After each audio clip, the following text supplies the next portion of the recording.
Eu nem gosto muito de filmes. Chega um ponto na vida em que parece que estamos estagnados. Os projetos não andam, o tempo parece estar passando cada vez mais rápido e você se sente perdido. Parece que você chegou ao fim da sua jornada de mãos vazias e que não tem saída. Mas eu ouvi uma frase outro dia que me motivou bastante. Recentemente, eu ando me sentindo um pouco desanimado. Até porque alguns projetos de vida não estão indo bem. Não sei se vocês sabem, mas eu comecei uma banda de rock no começo do ano. E a banda está meio paralisada agora. Uma outra coisa que eu faço eu sou um professor de inglês de final de semana. E eu dava aula numa plataforma online chamada Cambly. Vocês devem conhecer. Mas uma coisa que eu fazia no Cambly era trocar contatos com os alunos. E-mail, WhatsApp. E pela política da empresa parece que não pode fazer isso. Logo foi banido da plataforma. Aí eu estava assistindo um vídeo do meu youtuber favorito, que é o Captain Sinbad. E ele falou uma frase que me inspirou muito. Essa frase foi: nunca é o fim, a esperança sempre renasce. Essa frase, ao lado de algumas outras coisas que eu vou dizer aqui, me deram uma reanimada. Tudo bem que eu voltei a tomar café, e isso deve ter ajudado também. E tudo isso me faz relembrar uma coisa que eu sempre pensei e que faz sentido. Que a nossa vida é um grande filme. E que por mais desanimado que possamos estar, nunca é o fim. E se for pensar bem, nós nunca iremos ver o final do nosso filme. Os outros talvez possam ver, mas nós nunca iremos ver o final. Bom, você entendeu mais ou menos o que eu quis dizer. E se você está desanimado ou se eu estou desanimado, a gente só tem que correr atrás do próximo capítulo. E nesse vídeo nós iremos discutir 4 itens que fazem da nossa vida ser um filme, onde você é o personagem principal. E que esse filme nunca tem fim. O primeiro item de hoje é: diga sim e resolve depois. Eu ouvi essa frase de uma outra youtuber que eu estava assistindo outro dia e também me inspirou bastante. Quantas vezes na vida a gente não hesita em tomar decisões? Que seja fazer uma viagem, que seja topar um novo rolê. E com razão, porque tem várias incertezas na vida. Talvez a resposta não é dizer sim para tudo, mas sim para aquelas coisas que nos dão medo, mas dão medo pelas razões erradas. Existem 2 tipos de medos na vida. O medo onde a gente corre risco de vida, mas o segundo é aquele medo que a gente não corre risco de vida. É muito mais coisas que a gente evita porque é a nossa ansiedade dizendo para não seguir em frente. Ou seja, é a nossa ansiedade nos limitando. Principalmente quando são coisas onde a gente se pergunta o que aquela pessoa vai pensar de mim, ou o que os outros vão pensar de mim. E são nesses momentos que nós temos que treinar o hábito de esquecer um pouco essa sensação de ansiedade e dizer sim, dizer mais sim e correr com o vento. Porque imaginem se no filme Rocky o Boxeador, se fosse lançado o desafio para o Rocky de enfrentar o campeão, e ele virasse e pensasse: bom, não tenho certeza, eu vou para casa pensar um pouco e depois eu retorno com a resposta.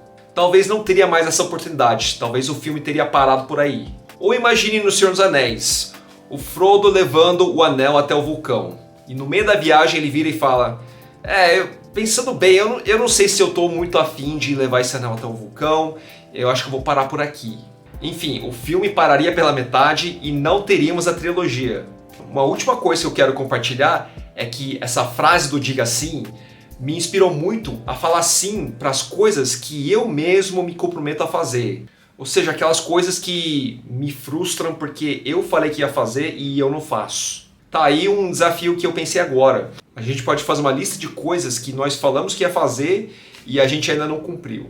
E falar mais sim para essas coisas. O segundo item de hoje é: comemore as tragédias. Existe um livro chamado O Herói de Mil Faces. E esse livro é como se fosse uma bíblia para grandes diretores de Hollywood.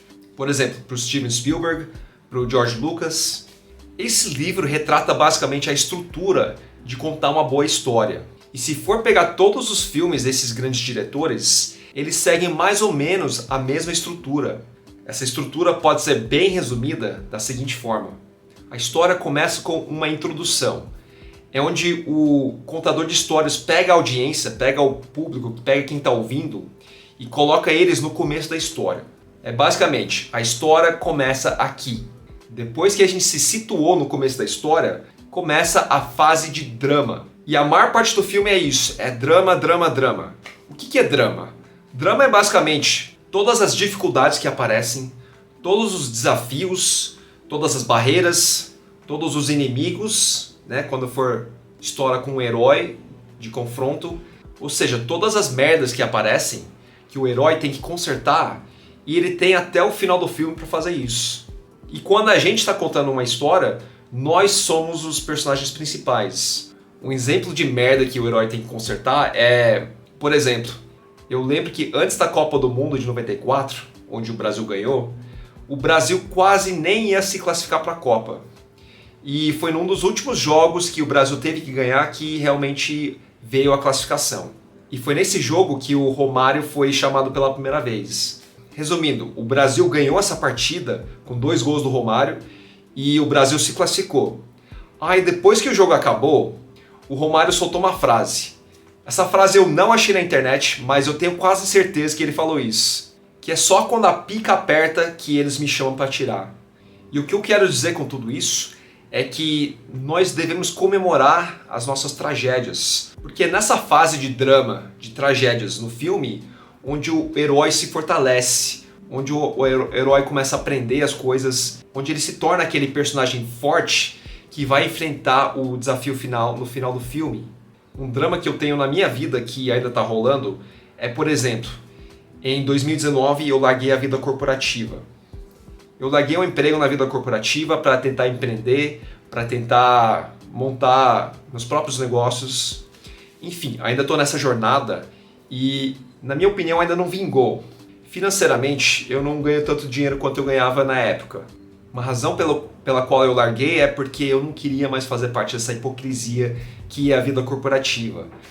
Eu passei por muitas empresas e eu vi que era tudo igual. Pessoas reclamando de comportamentos dos outros, e se desse um pouquinho de poder para essas pessoas iam lá e cometiam os mesmos hábitos, os mesmos erros. Eu não acho que por maldade, eu acho que é uma coisa de medo e uma coisa de... A gente absorve hábitos e manias por osmose. É a mesma coisa que, como por exemplo, nós absorvemos características e traços dos nossos pais.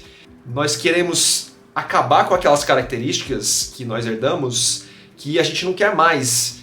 E é uma grande luta para conseguir transformar esses hábitos e não passar para os nossos filhos. Parece que é uma coisa que a gente absorve por osmose e é difícil de largar isso. Mas enfim, nesse sentido eu me sinto muito realizado de não ter que conviver e ter essas influências em minha volta hoje em dia. Por outro lado, eu acho que eu não realizei nada grande ainda e eu ainda estou nessa jornada, nessa procura. E em termos psicológicos, sim, tem sido muito difícil nesse sentido. Eu espero chegar a algum lugar antes que eu enlouqueça de vez. Dedos cruzados. O próximo item de hoje é: divide em capítulos a sua história sem fim. A gente já divide a nossa vida em fases. Tem a fase da infância, da adolescência, pode ser o tempo da faculdade, pode ser a empresa onde a gente trabalhava, pode ser o emprego atual.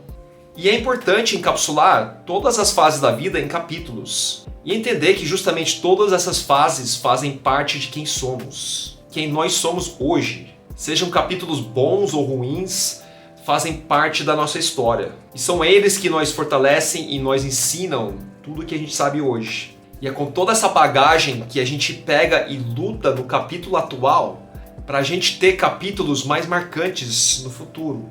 E se a gente quiser contar uma história da nossa vida, a gente visita novamente algum capítulo do passado e resgata uma história de algum capítulo anterior. E se for pensar, isso acontece também quando a gente quer resgatar alguma lição ou alguma coisa que a gente aprendeu em algum momento da vida. E a gente tem que lembrar sempre que nunca é o fim. De novo, a esperança sempre tem que renascer. E nesse sentido, de que a vida nunca tem fim, uma coisa que eu sempre fiz questão de fazer é de sempre estar aprendendo alguma coisa. Sempre estar aprendendo uma coisa, pelo menos, o tempo todo. Teve uma vez que eu fiz uma lista de 100 coisas que eu sei fazer, ou que eu aprendi a fazer. Nessa lista entraram as coisas mais bestas, como por exemplo, truques com um Zippo, pular corda, saber cuidar de gatos. Até coisas que eu realmente fiz curso e me dediquei a aprender, como por exemplo, yoga, crossfit, escrever código, dançar forró. E uma outra coisa que eu sempre lembro de fazer ao longo da vida, porque é muito útil para a gente relembrar capítulos da nossa vida, é estar sempre escutando músicas novas. Porque como você deve ter percebido, a música acaba fazendo a trilha sonora de cada capítulo, cada fase da nossa vida. E aí fica muito fácil revisitar algum momento da nossa vida no passado. É só a gente escutar aquela música de novo que a gente volta para aquele momento. E o último item de hoje é: acredite em magia. Ela dá sentido à vida.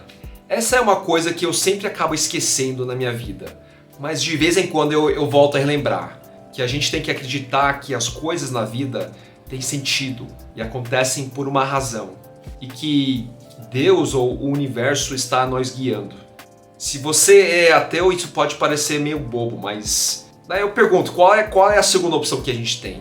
Viver uma vida seca, sem significado? Eu acho que o único problema de viver dessa forma, de achar que nada tem sentido, que não existe magia, é que quando a gente começa a viver assim, a gente começa a dar importância para as histórias dos outros. Netflix, filmes de Hollywood, videogames. E eu digo não a isso. O nosso filme é o maior filme que existe. E a gente tem que dar mais magia à nossa vida, porque a nossa vida sempre será um filme. E se for pensar bem, a melhor parte do nosso filme pode ser justamente agora. Basta acreditar e fazer acontecer. Bom, esses foram os 4 itens de hoje. Eu queria dizer obrigado por ter assistido até aqui. Espero que você tenha gostado. Eu falo isso sempre, mas eu tô pensando em tentar criar uma rotina de gravar um vídeo pelo menos uma vez por mês. Mas obrigado de novo por ter assistido. E, como sempre, a nossa frase de despedida: maravilhas estão para vir para todos nós. Um grande abraço e a gente se fala na próxima.